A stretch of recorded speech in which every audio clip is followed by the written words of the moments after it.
حي على الفلاح.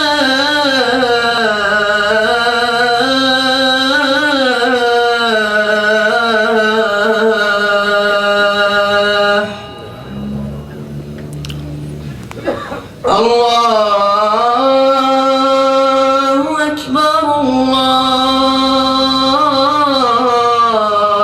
الله أكبر لا إله إلا الله.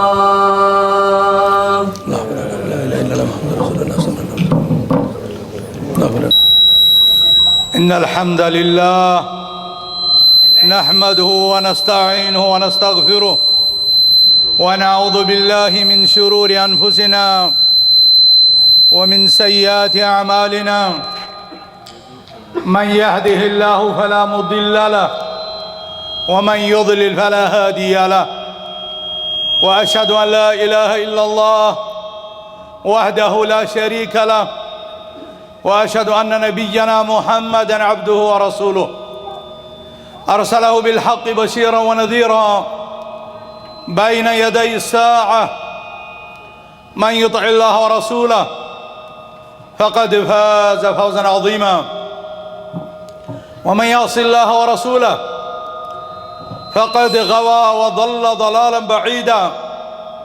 أما بعد فإن خير الحديث كتاب الله وخير الهدي هدي محمد صلى الله عليه وسلم وشر الأمور محدثاتها وكل محدثة بدعة وكل بدعة ضلالة وكل ضلالة في النار. قال الله تبارك وتعالى في محكم التنزيل بعد أعوذ بالله من الشيطان الرجيم: من عمل صالحا من ذكر أو أنثى وهو مؤمن فلنحيينه حياة طيبة ولنجزينهم أجرهم بأحسن ما كانوا يعملون. وقال عز من قائل: ولو أن أهل القرى آمنوا واتقوا لفتحنا عليهم بركات من السماء والأرض ولكن كذبوا فأخذناهم بما كانوا يكسبون. وقال عز من قائل: ومن أعرض عن ذكري فإن له معيشة ضنكا ونحشره يوم القيامة أعمى. قال رب لما حشرتني أعمى وقد كنت بصيرا. قال كذلك أتتك آياتنا فنسيتها كذلك اليوم تنسى. اللهم اجعل القرآن العظيم ربيع قلوبنا ونور أبصارنا وجلاء صدورنا وذهاب همومنا وغمومنا يا أرحم الراحمين. اللهم آت نفوسنا تقواها وزكها أنت خير من زكاها أنت وليها ومولاها. اللهم أعز الإسلام والمسلمين وذلل الكفر والكافرين والشرك والمشركين. اللهم أبرم لهذه الأمة أمر رشدها يعز فيه أهل طاعتك ويضل فيه أهل معصيتك ويؤمر فيها بالمعروف وينهى فيها عن المنكر. اللهم إنا نسألك الهدى والتقى والعفاف والغنى. اللهم إنا نسألك الهدى والتقى والعفاف والغنى. اللهم ارفع عنا البلاء والوباء والزنا والزلازل والمهن والفتن ما ظهر منها وما بطن. اللهم كن لنا عونا ونصيرا. اللهم اجعلنا هداة مهتدين يقولون بالحق وبه يعدلون. اللهم انصر من نصر دين محمد صلى الله عليه وسلم واجعلنا منهم واخذل من أعرض عن دينه صلى الله عليه وسلم ولا تجعلنا منهم آمین یا رب العالمین. ساری تعریفیں حمد و ثنا حضرت اللہ جل شانہ کے لیے جو ہمارا رب ہے، ہمارا معبود برحق ہے، ہمارا خالق و مالک ہے، ہمارا رازق ہے. ساری تعریفات اسماء حسنہ صفات علا اللہ سبحانہ و تعالیٰ کے ذات ذوالجلال والاکرام کے لیے شایان شان، ہر عیب سے منزہ، ہر نقص سے پاک، ہر قوم کمزوری سے مبرہ، دلوں کا بھید جاننے والا، کائنات کے ذرے ذرے پر نظر رکھنے والا حضرت اللہ جل شانہ، وہ ہمارا معبود برحق ہے، ہم اس کے بندے ہیں. وہ ہمارا خالق ہے، ہم اس کے مخلوق بندے ہیں. کائنات کا ذرہ ذرہ اس کی حمد اور تسبیح میں محو مگن مشغول ہے. اے انسانوں، اے مسلمانوں، تم بھی اللہ سبحانہ و تعالیٰ کی عظمت بیان کرو، اس کی بڑائی بیان کرو، اس کی کبریائی بیان کرو، اس کی تسبیح بیان کرو. بے شمار درود، سلام، رحمتیں، برکتیں نازل ہوں اللہ کے پیارے حبیب، کائنات کے سردار، امام انبیاء اور مرسلین کے امام، شافع محشر، ساقِ کوثر، حضرت محمد الرسول اللہ صلی اللہ علیہ وسلم کی ذات اقدس پر جو عالم الخلق باللہ تھے. حضرت اللہ جل شانہ کو اپنی مخلوق میں سب سے زیادہ جاننے والے، معرفت تامہ جنہیں حضرت اللہ جل شانہ کی حاصل تھی، اور اللہ سبحانہ و تعالیٰ نے اپنی بندگی کا طریقہ اپنی مخلوق کو سکھلانے کے لیے، انسانوں اور جنوں کو سکھلانے کے لیے اس عظیم ہستی کا انتخاب فرمایا.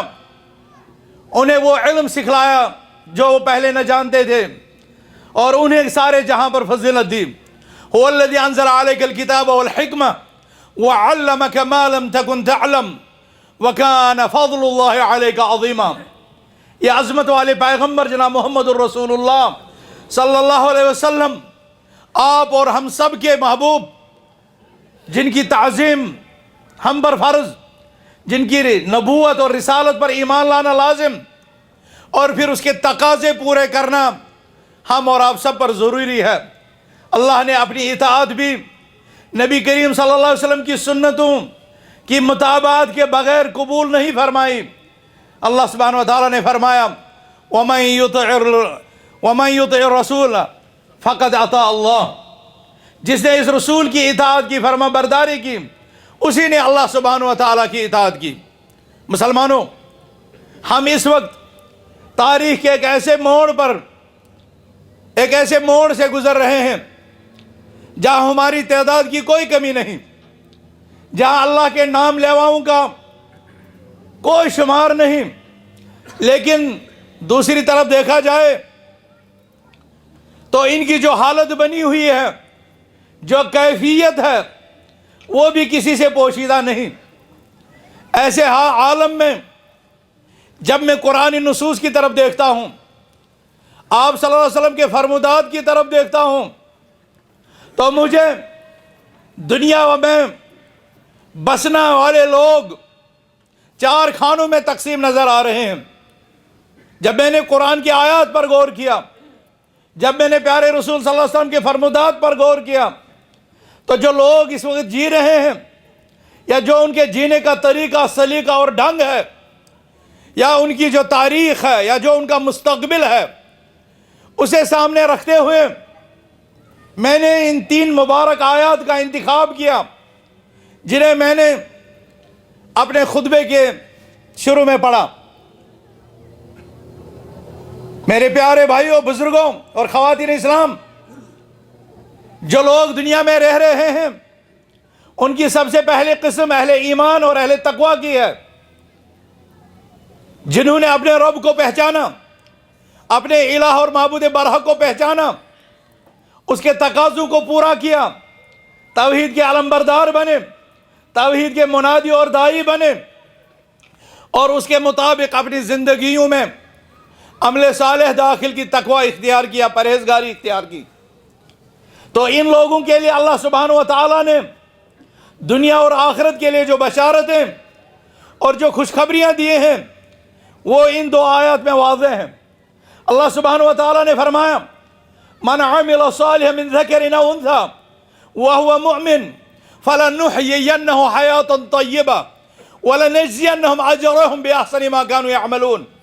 جو شخص عمل صالح کرے، خواہ مرد ہو یا عورت ہو، اس حال میں کہ وہ صاحب ایمان ہے، ایمان کی حالت میں اس نے عمل صالح کیے، اللہ سبحانہ و تعالیٰ ایسے ایمان والوں کے لیے دنیا میں بھی اور آخرت کے لیے بھی خوشخبری ارشاد فرما رہے ہیں. فَلَنُحْيِيَنَّهُ حَيَاةً طَيِّبَةً، ہم ایسے لوگوں کے لیے خوشگوار زندگی متعین کرتے ہیں، ہم اسے خوشگوار زندگی عطا کرتے ہیں، سکون والی زندگی، امن والی زندگی، چین والی زندگی، اطمینان والی زندگی، جس میں یہ خوش و خرم اپنے شب روز گزارتا ہے. فَلَنُحْيِيَنَّهُ حَيَاةً طَيِّبَةً، اور یہ دنیا اور آخرت دونوں کا شامل ہے. لیکن اس کا مابعد بتا رہا ہے کہ اہل ایمان اور عمل صالح والوں کے لیے اللہ سبحانہ و تعالیٰ دنیا کو بھی امن، سکون، چین اور اطمینان کا گہوارہ بنا دیتا ہے. فَلَنُحْيِيَنَّهُ حَيَاةً طَيِّبَةً وَلَنَجْزِيَنَّهُمْ أَجْرَهُمْ بِأَحْسَنِ مَا كَانُوا يَعْمَلُونَ. اور اللہ سبحانہ و تعالیٰ ان کے اخروی وعدے کا بھی فرما رہا ہے، ہم ان کو بہترین بدلہ دیں گے ان اعمال کے نتیجے میں جو کچھ وہ کر رہے ہیں. اسی گروہ کے متعلق اللہ سبحانہ و تعالیٰ نے فرمایا وَلَوْ أَنَّ أَهْلَ الْقُرَىٰ آمَنُوا وَاتَّقَوْا لَفَتَحْنَا عَلَيْهِمْ بَرَكَاتٍ مِّنَ السَّمَاءِ وَالْأَرْضِ. اگر اہل ایمان لائیں، اگر بستی والے ایمان لائیں، اگر شہر والے ایمان لائیں، اگر علاقے والے ایمان لائیں، وَلَوْ أَنَّ أَهْلَ الْقُرَىٰ آمَنُوا، ایمان لائیں. ایمان وہ ایمان جو اللہ کو مطلوب ہے، وہ ایمان جو رسول اللہ صلی اللہ علیہ وسلم کو مطلوب ہے، وہ ایمان جو دین اسلام کو مطلوب ہے، وہ ایمان جس میں معیار ہدایت ہمارے لیے کائنات کے نفوس قدسیہ حضرات صحابہ کرام جن کے متعلق اللہ سبحانہ و تعالیٰ نے فرمایا والسابقون الاولون من المہاجرین والانصار والذین اتبعوهم بإحسان رضی اللہ عنہم ورضوا عنہ. سبقت کرنے والے مہاجرین و انصار اور خیر اور اچھائیوں کے ساتھ ان کی اتباع کرنے والے، اللہ سبحانہ و تعالیٰ ان سے راضی ہوا، وہ اللہ سبحانہ و تعالیٰ سے راضی ہوئے. یہ نفوس قدسیہ، یہ کائنات کی عظیم ہستیاں، یہ پیارے حبیب صلی اللہ علیہ وسلم کے جانثار، وفادار، وفا شعار اور تقوی شعار، انسانیت کے غمگسار، انسانیت کے ہمدرد، اولین مخاطبین آسمانی وحی کے، ان لوگوں کے ایمان کو اپنے لیے معیار ہدایت سمجھے، اپنے لیے معیار ہدایت قرار دے، ان کو اپنی زندگی میں، اپنے ایمان میں، اپنے اخلاق میں، اپنے کردار میں، اپنے عمل میں ان کو معیار بنائے، ان کو نمونہ بنائے. فَإِنْ آمَنُوا بِمِثْلِ مَا آمَنْتُمْ بِهِ، اگر یہ آنے والے لوگ 1438، اس سے پہلے 37، اس سے پہلے 35، 5ویں صدی، 8ویں صدی، 10ویں صدی، 12ویں صدی، 14ویں صدی، 15ویں صدی میں بسنے والے یہ لوگ اگر ایمان لائیں اسی طریقے پر جس طریقے پر صحابہ نے ایمان لایا، فَإِنْ آمَنُوا بِمِثْلِ مَا آمَنْتُمْ بِهِ فَقَدِ اهْتَدَوْا، اگر یہ بعد والے بھی ایمان لائے اسی طرح جس طرح صحابہ رضوان اللہ علیہم اجمعین نے ایمان لایا تو یہ ہدایت پا جائیں گے. میرے بھائیوں، اللہ سبحانہ و تعالیٰ نے جہاں بستی والوں کو کہا وَلَوْ أَنَّ أَهْلَ الْقُرَىٰ آمَنُوا، تو یہاں پر ایمان سے مراد صحابہ کی طرح ایمان لانا ہے. یہاں ایمان سے مراد ان کے ایمان کی طرح ایمان لانا ہے. اس ایمان کو اپنی تشریحات، اس ایمان کو اپنی تعبیرات، اس ایمان کے مبارک لفظ کو اپنی تشریح، اپنے معنی پہنانے کی قطعی طور شریعت میں گنجائش نہیں ہے. ایمان وہ عند اللہ مقبول ہے جو دین کی کسوٹی پر پورا اترتا ہو، وہ ایمان جو صحابہ نے لایا، وہ ایمان جو تابعین نے لایا، وہ ایمان جو اتباع تابعین نے لایا، جو ایمان گھٹتا ہے بڑھتا ہے، جو ایمان عمل کو بھی شامل ہے، جو ایمان عقائد کو بھی شامل ہے، جو ایمان ہمارے عقائد، اعمال، ہمارے سنن، ہمارے واجبات، دین کے تمام شعبوں کو شامل ہے. الایمان بضع و سبعون شعبہ، ایمان 70 سے زیادہ حصوں پر محیط ہے۔ فَأَعْلَاهَا قَوْلُ لَا إِلَهَ إِلَّا اللَّهِ، ایمان کا سب سے اونچا مقام قول لا الہ الا اللہ، زبان سے لا الہ الا اللہ کا مبارک کلمہ پڑھنا ہے۔ وَأَدْنَاهَا إِمَاطَةُ الْأَذَىٰ عَنِ الطَّرِيقِ، اس ایمان کا نچلا درجہ راہ گزر سے، راستے سے تکلیف دہ چیز کو ہٹانا ہے۔ گویا ہے ہمارا ایمان صرف عقائد پر نہیں ہے، ہمارا ایمان سوشل ویلفیئر پر ہے، انسانی خدمت پر ہے، انسانی کاز کے فروغ پر ہے، انسانیت کے فروغ پر ہے، کردار کی عظمت پر ہے۔ وَالْحَيَاءُ شُعْبَةٌ مِّنَ الْإِيمَانِ، آپ صلی اللہ علیہ وسلم نے فرمایا حیا ایمان کا ایک حصہ ہے۔ وَلَوْ أَنَّ أَهْلَ الْقُرَىٰ آمَنُوا، جب یہ بستی والے ایمان لائیں، وَاتَّقَوْا، اور تقوی اختیار کریں، رب ان کے لیے وعدے فرماتا ہے دنیا میں بھی اور آخرت میں، لَفَتَحْنَا عَلَيْهِمْ بَرَكَاتٍ مِّنَ السَّمَاءِ وَالْأَرْضِ، ہم ان پر آسمان کی برکتیں، برکتوں کے دروازے، زمین سے بھی برکتوں کے خزانے، خزانوں کے دروازے ان کے لیے کھول دیتے ہیں۔ شرط ہے ایمان، شرط ہے تقوی۔ وَمَن يَتَّقِ اللَّهَ يَجْعَل لَّهُ مَخْرَجًا وَيَرْزُقْهُ مِنْ حَيْثُ لَا يَحْتَسِبُ، جو اللہ سے ڈرے اللہ اسے ایسی جگہوں سے روزی فراہم کرتا ہے جہاں سے اسے روزی آنے کا کوئی گمان بھی نہیں ہوتا۔ وَيَرْزُقْهُ مِنْ حَيْثُ لَا يَحْتَسِبُ، اسے رزق ایسے جگہوں سے دیتا ہے جس کا اس کو گمان بھی نہیں ہوتا۔ تو ایک قسم کے لوگ تو وہ ہیں جو ایمان والے ہیں، تقوی والے ہیں، رب کی روزی پاتے ہیں، اطمینان پاتے ہیں، سکون پاتے ہیں۔ یہ سب سے پہلا طبقہ ہے۔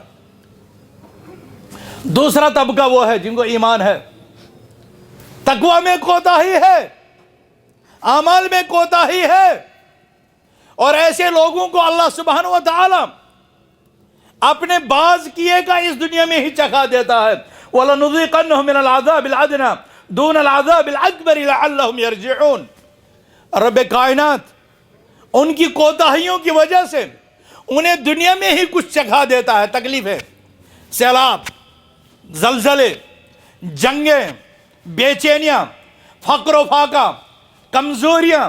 وَلَنُذِيقَنَّهُم مِّنَ الْعَذَابِ الْأَدْنَىٰ دُونَ الْعَذَابِ الْأَكْبَرِ لَعَلَّهُمْ يَرْجِعُونَ، رب کائنات آزمائش میں ڈالتا ہے، سگنلز دیتا ہے، نشانیاں دکھلاتا ہے۔ وَمَا نُرْسِلُ بِالْآيَاتِ إِلَّا تَخْوِيفًا، ایسے لوگوں کو ان کا ایمان مضبوط کرنے کے لیے اور عمل صالح میں ان کو آگے بڑھانے کے لیے ان کے اندر رب کائنات خوف پیدا کرتا ہے، کبھی ان کو خوف والی کیفیت ان پر طاری کر دیتا ہے تاکہ یہ لوگ کامل اور مکمل صاحب ایمان بن جائے، عمل صالح والے بن جائے۔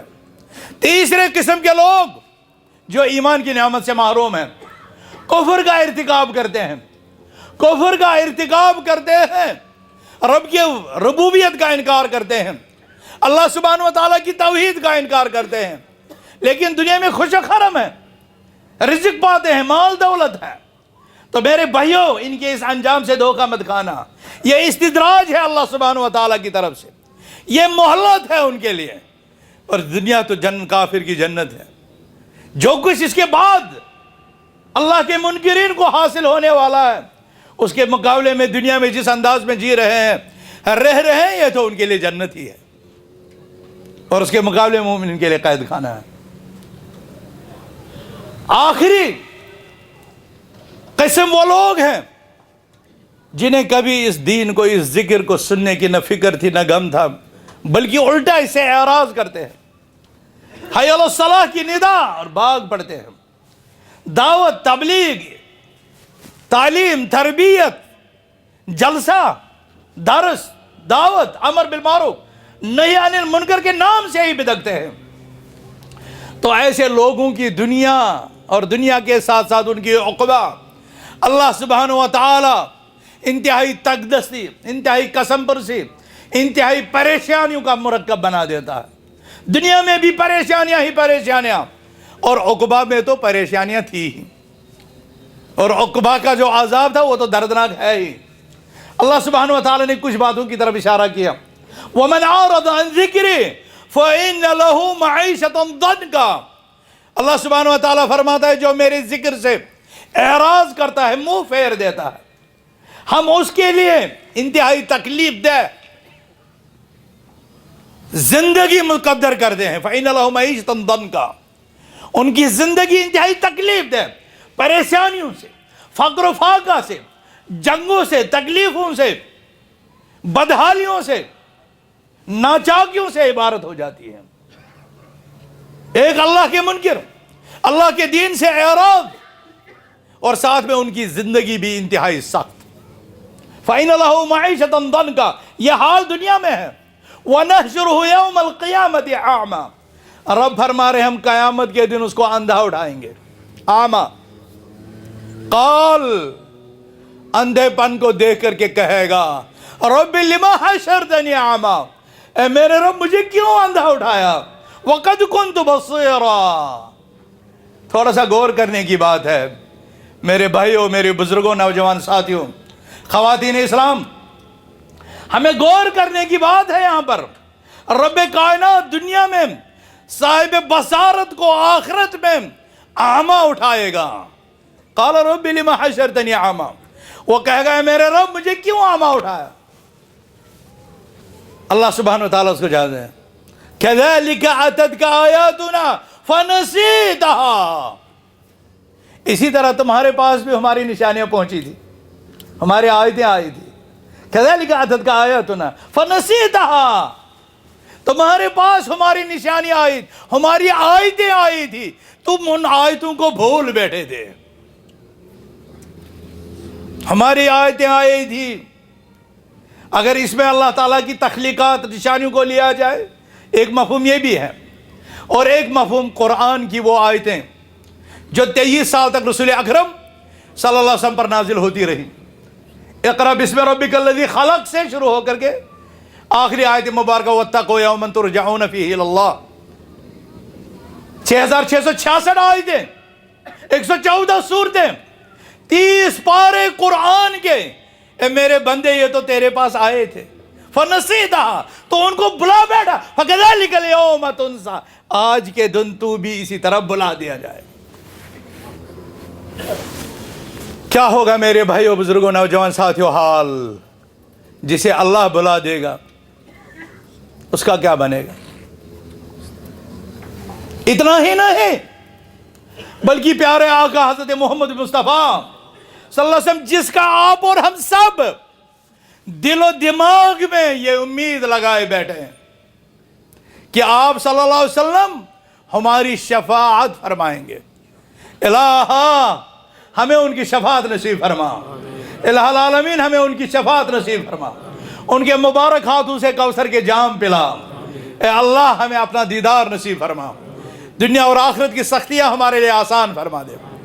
ہم ان کی شفاعت کی امید لگائے بیٹھے، اور اللہ تعالی ہمیں اور آپ کو ان کی شفاعت نصیب کرے. لیکن وہاں ایسے بھی بد نصیب ہوں گے. وقال الرسول یا رب ان قوم اتخذوا هذا القرآن مہجورا. وہ وقت یاد کرو جب رسول کہے گا اپنے رب سے، اے میرے رب میری قوم نے اس قرآن کو پس پشت ڈال دیا تھا. کیا میں یہ پوچھنے کی جسارت کروں؟ آج جمعۃ المبارک کا عظیم دن ہے. اس مبارک جماعت میں سے کتنے لوگوں نے سورۃ الکہف پڑھی ہے؟ اس مبارک جماعت میں سے کتنوں نے قرآن کے ایک پارے کی تلاوت کی ہے؟ یہ قرآن ہماری عظمت کا معراج، یہ قرآن ہماری ترقی کا ضامن اور باعث، یہ قرآن دنیا اور آخرہ دونوں جہانوں میں ہماری سرخ روئی کا باعث. یہ قرآن جس نے ہمیں سب سے اعلیٰ، سب سے عرفہ، سب سے اونچا، سب سے افضل نظام عطا کیا. ان ھذا القرآن یہدی للتی ہی اقوم. یہ قرآن جس کے متعلق قیامت میں یقال لقارئ القرآن یوم القیامہ اقرأ ورتل وارتق فإن منزلتک عند آخر آیت کنت ترتلها فی الدنیا. اے قاری قرآن، قرآن پڑھتا جا، ترتیل سے پڑھتا جا، جنت میں اپنی منازل چڑھتا جا، درجات چڑھتا جا، اور تیرا مقام جنت میں وہ آخری درجہ ہے. عند آخر آیت کنت ترتلها فی الدنیا. وہ آیت جو آخری آیت تو نے دنیا میں پڑھی تھی وہی تیرا درجہ متعین کرے گی جنات میں. اللہ، وہی آیت. کتنی تلاوت کرنی چاہیے بھائیو ہمیں، کتنا قرآن کو اپنے سینے سے لگانا چاہیے ہم کو، کتنا مضبوط رشتہ اس قرآن کے ساتھ. ایک طرف تو یہ ہے، اور دوسری طرف سے پیارے آقا صلی اللہ علیہ وسلم کہیں یا رب ان قوم اتخذوا هذا القرآن مہجورا، میرے رب میری اس قوم نے قرآن کو پس پش چھوڑ دیا. ہم میں سے ہر کوئی اپنے غریباں میں جا کر دیکھے اس قرآن کے ساتھ ہمارا رشتہ کیا ایسا ہے کہ بفرمان مصطفیٰ ان هذا القرآن یاتی یوم القیامہ شفیعا لاصحابہ، یہ قرآن قیامت کے دن قرآن پڑھنے والوں کے لیے سفارشی بن کر آئے گا. کیا ایسا ہوگا ہمارے ساتھ، یا ہمارے ساتھ ایسا ہوگا؟ وقال الرسول یا رب ان قوم اتخذوا هذا القرآن مہجورا. کہاں کھڑے ہیں ہم؟ ہر ایک کے بس سوال بھی اوپن ہے. یہاں جب ایگزامینیشن بورڈ کا پرچہ آؤٹ ہو جاتا ہے تو سارا سسٹم چوپٹ ہو جاتا ہے، امتحان بین کر دیا جاتا ہے. لیکن یہ اللہ کا امتحان ایسا ہے کہ پرچہ پہلے سے ہی آؤٹ ہے، کمپلیٹ تیاری کا موقع ہے. کیا ہم نے اس موقع کو غنیمت جانا؟ کیا ہم وہ تیاری کرتے ہیں؟ اور ان لوگوں کی تیاریوں کی طرح جن کو اللہ تعالیٰ نے ہمارے لیے فَإِنْ آمَنُوا بِمِثْلِ مَا آمَنْتُمْ بِهِ کی طرح معیار ہدایت بنایا. ان لوگوں کا اس قرآن کے ساتھ کیسا تعلق تھا، ان لوگوں کا اس ایمان کے ساتھ کیسا رشتہ تھا، ان لوگوں کا اس تعلیم و تربیت کے ساتھ کیسا رشتہ تھا. آئیے صحیح بخاری کتاب تفسیر فضائل قرآن، کتاب فضائل القرآن کی طرح، اور دیکھیں حضرت عبداللہ بن مسعود رضی اللہ تعالیٰ عنہ کیا فرماتے ہیں. اور پھر اپنا مقارنہ کیجئے، ہم جتنا اس کتاب سے دور ہیں یا ہمارا جتنا اس کتاب کے ساتھ رشتہ مضبوط ہے، اسی سے دنیا میں ہماری رسوائی، اسی سے دنیا میں ہماری بے چینی، اسی سے دنیا میں ہماری ذلت، ہمارے اضطراب کا تعین ہو جاتا ہے. جواب واضح ہے. یہ صحابہ جو قلیل مدت میں اقوام عالم پر چھا گئے، فاتح عالم بن کر کے نکلے، وہ زمانے میں معزز تھے مسلمان ہو کر، اور ہم ذلیل ہوئے تارک قرآن ہو کر. عبداللہ بن مسعود رضی اللہ عنہ اس قرآن کے ساتھ رشتہ، پہلے انہوں نے منہج بتلایا صحابہ کا. ہم کیا کرتے تھے؟ فرماتے ہم روز رسول اللہ صلی اللہ علیہ وسلم سے 10 آیات کی تعلیم لیتے تھے، علم سیکھتے تھے، 10 آیت کو یاد کرتے تھے، 10 آیات پر عمل کرتے تھے. جب علم اور عمل 10 آیات کا حاصل ہو جاتا تھا پھر اگلی 10 آیات کی طرف بڑھتے تھے. کیا یہ آپ کا اور میرا طریقہ ہے؟ کیا آپ اور میں نے اپنی زندگیوں میں یہ چیز داخل کی ہے؟ ہم تو کہتے ہیں ہم بھی اسی پیغمبر کی امت ہیں، لیکن اس امت کے وہ ابتدائی جہالے، وہ عظیم سپوت تھوڑی سی مدت میں اقوام عالم پر فاتح بن کر کے ابھرے. ان کے اور ہمارے قول، دعویٰ، کردار اور گفتار میں کتنا تضاد، کتنا بعد المشرقین. وہ عزتوں سے سرفراز ہوئی، ہم ذلتوں میں، ذلتوں کے دلدل میں گرفتار ہو گئے. جنہوں نے 10 آیتیں روز سیکھی، جنہوں نے 10 آیتیں روز سیکھی، اور ایک دن آیا صحیح بخاری کتاب فضائل القرآن، یہی عبداللہ بن مسعود رضی اللہ عنہ فرماتے ہیں میرے بھائیوں، میرے بزرگوں، عزیز ساتھیوں، ہمارے لیے درس عبرت ہے. واللہ ما من آیت من کتاب اللہ الا وانا عالم عین نزلت وفی من انزلت. قسم اللہ سبحانہ وتعالی کی، اس کتاب اللہ میں کوئی آیت ایسی نہیں ہے جس کا عبداللہ بن مسعود کو علم نہیں ہے. یہ آیت کب نازل ہوئی، کیوں نازل ہوئی، اس کا پس منظر کیا تھا. اس کتاب میں کوئی ایسی آیت نہیں ہے جس آیت کا علم، جس آیت کا پس منظر عبداللہ بن مسعود کو پتہ نہ ہو. سبحان اللہ. 6666 آیتیں، 30 پارہ، 114 سورتیں. عبداللہ بن مسعود رضی اللہ عنہ کو ایک ایک آیت کا پتہ. جس انسان کو اتنا علم ہو، اسے پھر کسی عالم کے پاس جانے کی تمنا تڑپ رہے گی؟ کسی اور عالم کی طرف رجوع کرنے کی تڑپ رہے گی؟ لیکن یہ پیارے صحابہ کیا تھے؟ فرماتے ہیں اگر مجھے پتہ لگے کہ دنیا میں کوئی شخص ایسا ہے جس کے پاس کسی آیت کا علم ہے جس کا عبداللہ بن مسعود کو علم نہیں ہے، تبلغ الابل لرکبت الیہ، جس شخص تک اونٹوں کے ذریعے سے پہنچنا ممکن ہے، سفر کرنا ممکن ہے، لرکبت الیہ، عبداللہ بن مسعود مدینہ کو چھوڑے گا، آرام کو چھوڑے گا، اہل و عیال کو چھوڑے گا، اپنے وطن کو چھوڑے گا، اس ایک آیت کا علم حاصل کرنے کی خاطر اس عالم کی طرف سفر کرے گا۔ اللہ اکبر۔ اس کے مقابلے میں ہم لوگ جن پر اللہ تعالیٰ نے نعمتیں عطا کی ہیں، ہمیں اس مالدار ملک میں روزگار فراہم کرنے کے مواقع عطا فرمائے، میرے بھائیوں ذمہ داریاں بڑھ جاتی ہیں۔ اللہ نے اس سرزمین پر علماء رکھے ہیں، اس سرزمین پر دعوت الجالیات جیسے ادارے رکھے ہیں جہاں قال اللہ اور قال رسول اللہ صلی اللہ علیہ وسلم کے دروس ہوتے ہیں، اور اس کے باوجود ہم اپنے آپ کو محروم کر دے رحمت کی مجلس، محروم کر دے ذکر کی مجلسوں سے، محروم کر دے تربیت اور تزکیہ کی مجلسوں سے، ان عظیم علماء کی صحبت سے دور رہیں۔ میرے بھائیو ہم جیسا بدنصیب پھر کون ہوگا؟ ہم جیسا بدنصیب کون ہوگا؟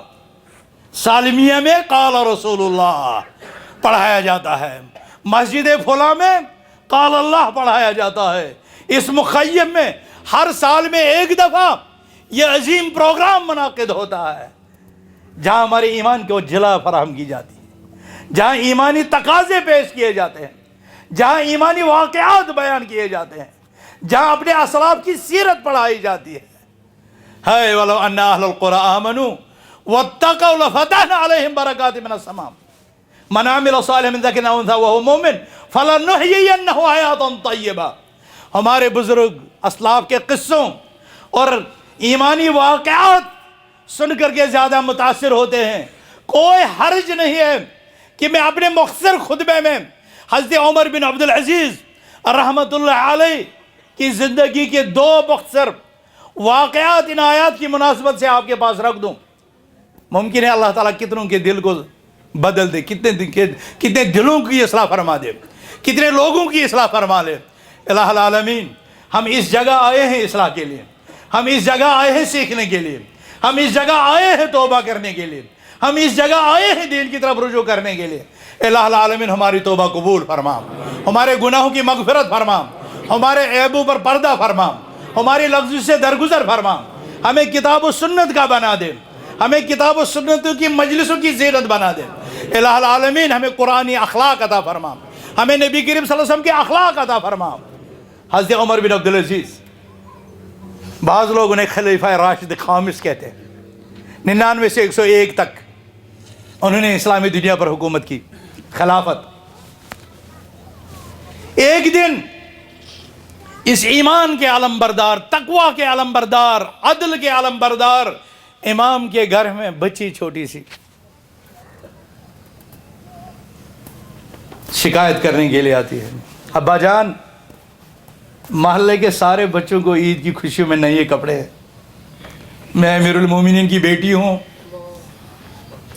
میرے پاس نیا جوڑا نہیں ہے، محلے کی بچوں کے ساتھ میں بھی کھیلنا چاہتی ہوں، میں بھی عید کی خوشیاں منانا چاہتی ہوں، میرے لیے ایک جوڑے کا بندوبست کرا دے۔ اللہ، آپ لوگ بھی اپنے بچوں کو لائے ہیں نا اس وقت مخیم میں، کسی نے اچھے جوتے کی فرمائش کی ہوگی، کسی نے کھیل کے سامان کی فرمائش کی ہوگی، کسی نے ٹریک سوٹ کی فرمائش کی ہوگی، اور آپ لوگوں کو دیر نہیں لگی ہوگی ان کی، اور ہر باپ کو اپنے بچوں کی خواہشات پورے کرنے میں کوئی دیر نہیں لگتی، وہ کرتے ہیں، شوق سے کرتے ہیں۔ کیا یہ جذبات حضرت عمر رضی اللہ عنہ کے دل میں نہیں تھے؟ عمر بن عبدالعزیز، بیٹی کہہ رہے ابا محلے کی بچیاں نیا جوڑا پہنیں گی، میری خواہش ہے، میرے پاس پرانا ہے، میرے لیے نئے جوڑے کا بندوبست کر دیں۔ باپ کا دل تڑپ اٹھتا ہے، بیت المال کا قصد کرتے ہیں، خازن کو بلا کر لاتے ہیں، خازن بھی حضرت عمر کا خازن حضرت عمر کا خازن اسے کہتے ہیں خازن کیا ایسا ہو سکتا ہے کہ عمر بن عبدالعزیز کو آنے والے مہینے کی تنخواہ پیشگی دے دو؟ عمر بن عبدالعزیز دنیا میں عدل و انصاف کا نگہ بجانے والے عمر بن عبدالعزیز، جن کے نام کا دبدبہ جو خلیفہ بننے سے پہلے ایسا لباس پہنتے تھے، کہنے والے کہتے ہیں خوشبو اس محلے سے اس گلی سے کہ 2 دن تک جائے. لیکن مسلمانوں کے معاملات کا نگران بننے کے بعد ایمان اور تقوی کا غلبہ اور اسلامی نظام عدل کے تقاضے پورے کرنے کی خاطر ان کی زندگی کتنی عظیم بن گئی. اس واقعے سے خازن کیا مجھے 1 مہینے کی تنخواہ بطور ایڈوانس دے سکتے ہیں آپ؟ تو خازن کہتا ہے امیر المومنین میں دے سکتا ہوں ایک شرط کے ساتھ، ایک شرط کے ساتھ میں دے سکتا ہوں، ایک شرط کے ساتھ. فرمایا کیسی شرط ہے؟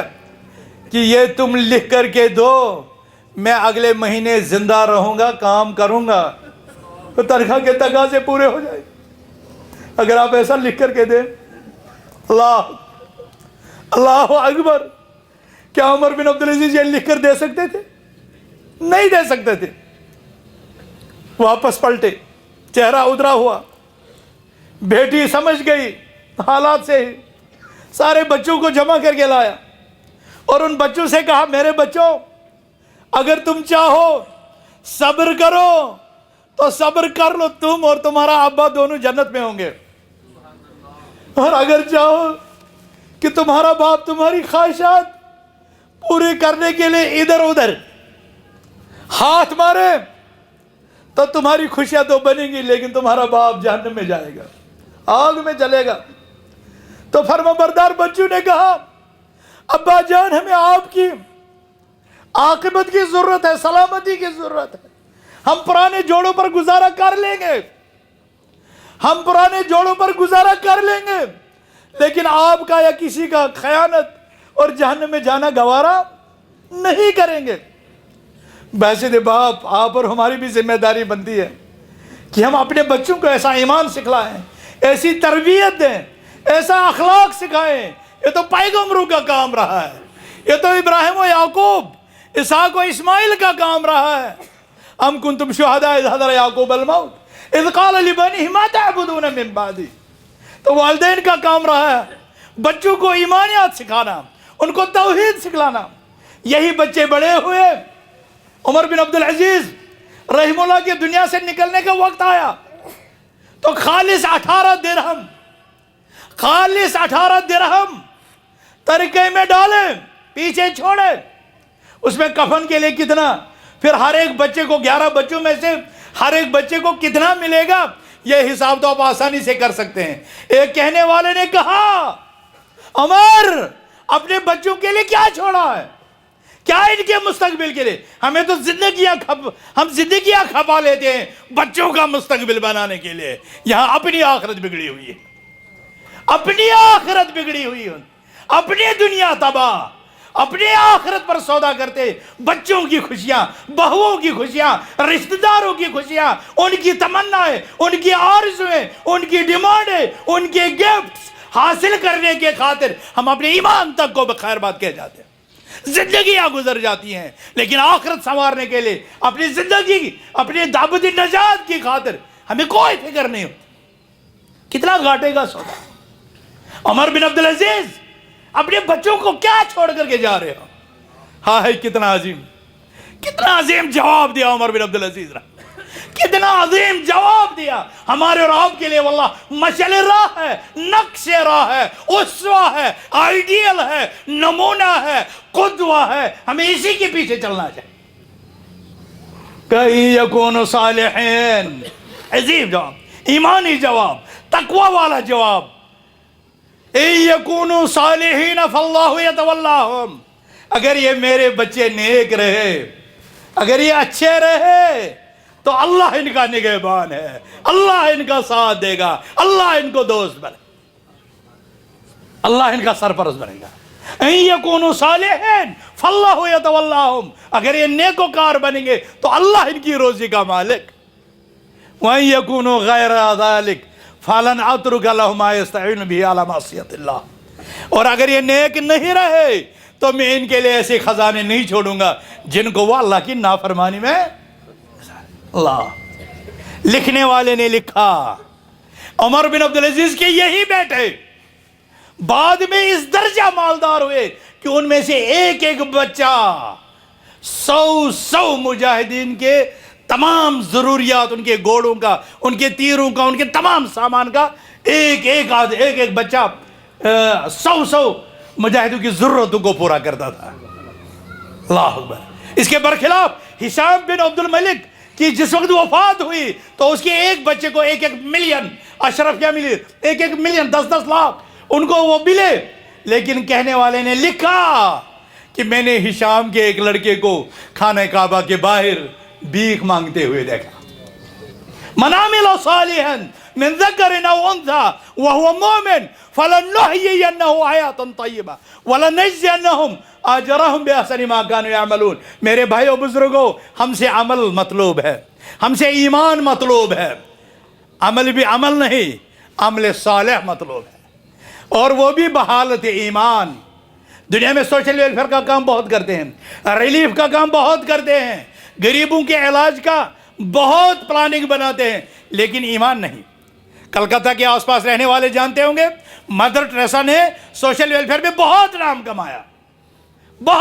کمایا، مگر من عمل صالحا من ذکر او انثى وهو مؤمن، یہ ایمان، یہ عمل صالح ایمانی تقاضوں اور توحید پر، اس دعوت الجالیات، ان علماء کا، ان مخلصین کا، ان شعبہ جات کا جو اہتمام کرتے ہیں اس طرح کے مخیمات کا، بنیادی مقصد ہوتا ہے میرے بھائیوں، جس ایمان اور جس تقوی کو اللہ سبحانہ وتعالیٰ نے دنیا میں کامیابیوں، کامرانی اور پرسکون زندگی کا باعث اور ضامن قرار دیا، اسی ایمان کو لوگوں کے دلوں میں جگایا جائے، اسی ایمان کو لوگوں کے دلوں میں فروغ دیا جائے۔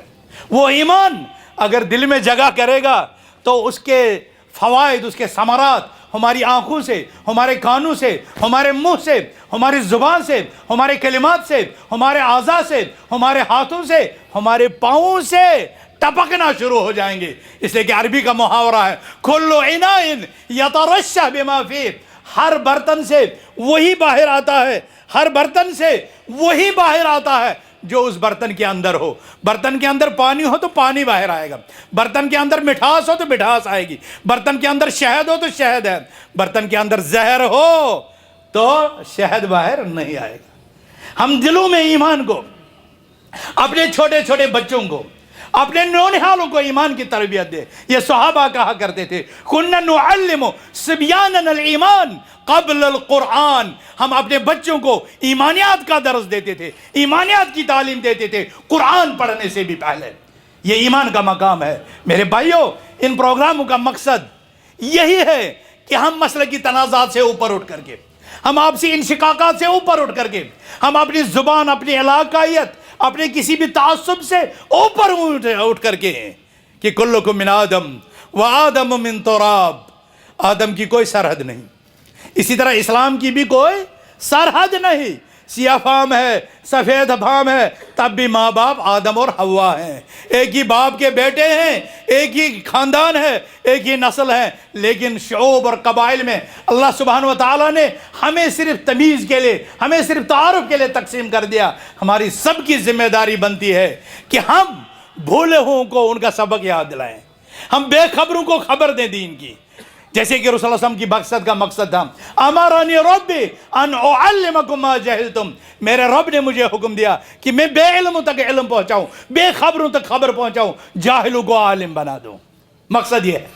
آج نبی کریم صلی اللہ علیہ وسلم کی اسی اسوے کو لے کر کے یہ کوششیں ہو رہی ہیں، قرطبہ کے اجلاس ہو رہے ہیں، یہاں کے مخیمات ہو رہے ہیں، دوسرے مقاصد، تاکہ ہم سب لوگ اپنے علاقائیت سے، اپنی عصبیتوں سے، اپنی لسانیت سے، اپنے کسی اور امتیازی تشخص سے تھوڑا اوپر اٹھ کر کے اسلام کے دائرے میں سوچیں، اسلام کے دائرے میں سوچیں، اللہ کا بندہ ہونے کی حیثیت سے سکے۔ ایک ہی صف پہ کھڑے ہوئے محمود و ایاز نہ کوئی بندہ رہا نہ بندہ نواز. آج ہمیں یکجہتی کا، آج ہمیں مساوات کا، آج ہمیں انسان دوستی کا، آج ہمیں آخرت پسندی کا درس یہاں سے لینا ہے، ایمانیات کا درس لینا ہے، اخلاقیات کا درس لینا ہے. تبھی جا کر کے جو دنیا میں 4 قسم کے لوگ ہیں، ہم پہلی قسم میں آ سکتے ہیں. ایمان والے، تقوی والے، پرہیزگار. تو دنیا میں بھی انشاءاللہ اللہ تعالیٰ خوشگوار زندگی عطا کرے گا. آخرت تو صدری ہی صدری ہے.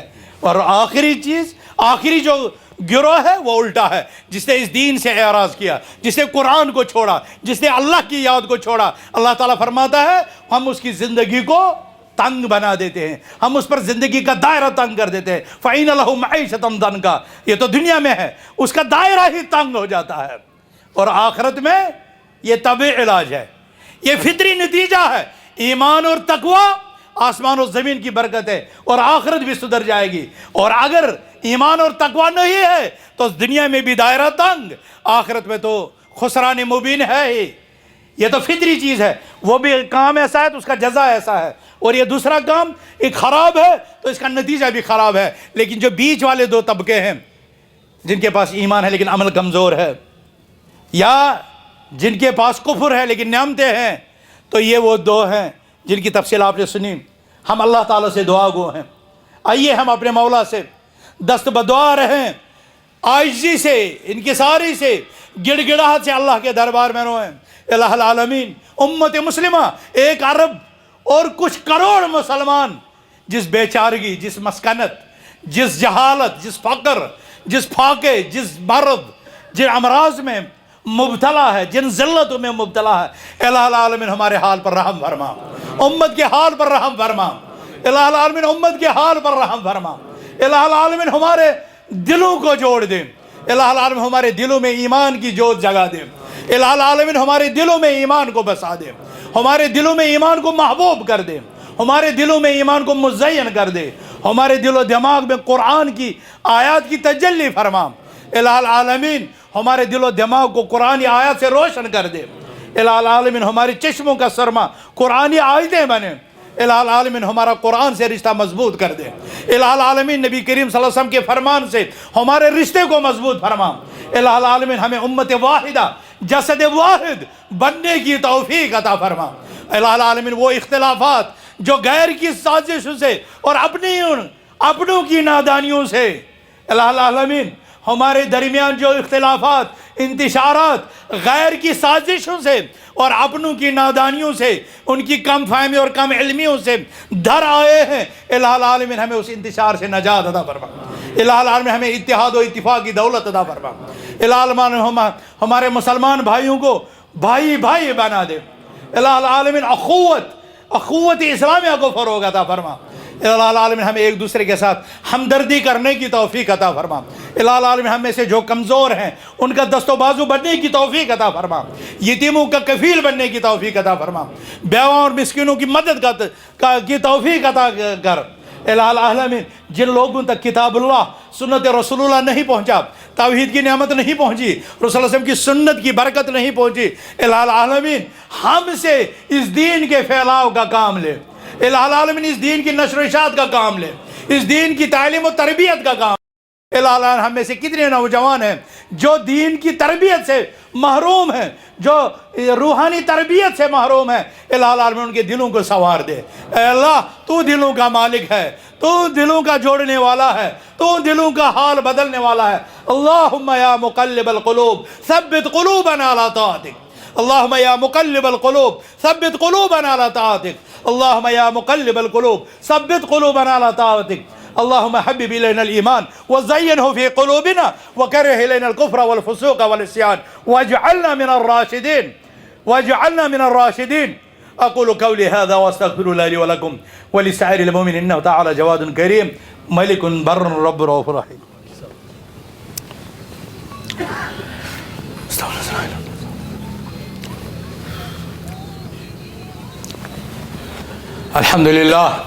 الحمد لله الذي لم يكن له شريك في الملك وكبره تكبيرا وأشهد أن لا إله إلا الله وحده لا شريك له وأشهد أن نبينا محمدا عبده ورسوله.